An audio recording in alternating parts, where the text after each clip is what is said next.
Hello, Unstoppable Men and Women. It's Lynn Chetty, founder of the Unstoppable Man and Woman's Mindset, and I'm coming to you today to talk about authenticity and self-esteem.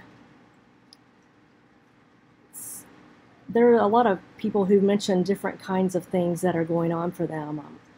Struggling with self-esteem, struggling with sexuality, struggling with being themselves, and all of those things really come down to being your authentic self. And when you are your authentic self, your self-esteem rises. And so today I have 3 tips that help you be your authentic self, be comfortable with who you are, and have higher self-esteem in life. The first tip that I have is to be true to who you are. We all are different people, and it is difficult for any of us to be a cookie cutter person. And I know if we have our families in our lives, we've always filled a certain void. There's a person that we are. And so sometimes it's hard to step out of that shell. It's very important for you in your journey to authenticity and to having high self-esteem is to be yourself. And so if it requires you to step outside of your family and do some things differently, that's very important, because it's difficult if you stay in the same bounds that you've always lived in to do things differently. The next tip I have is to be aware of the feelings of others.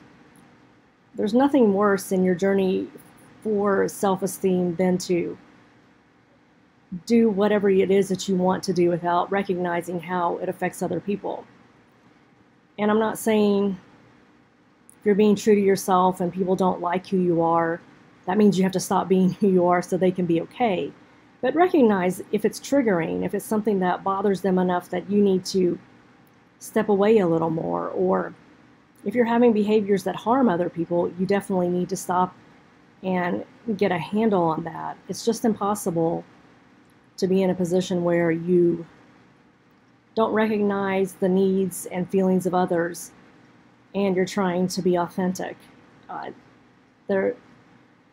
There's just no way to be a full person if you cannot also recognize that the person you are is different than the person other people are. And the third tip I have is to set boundaries.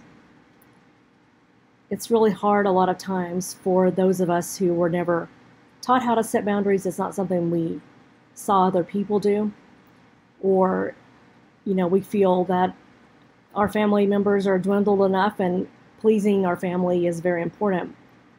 But the thing really is that if we don't show up and say no to other people, keep toxic people out of our lives, make sure that we don't overwork ourselves, make sure we're not people pleasing, it's just very hard to have a high self-esteem in that. With that kind of behavior, you're going to constantly feel downtrodden and like a doormat, because you really are. And setting boundaries is going to help you own your power, get your power back, and you're also going to be able to feel more authentic. So I want to thank you guys so much for watching today.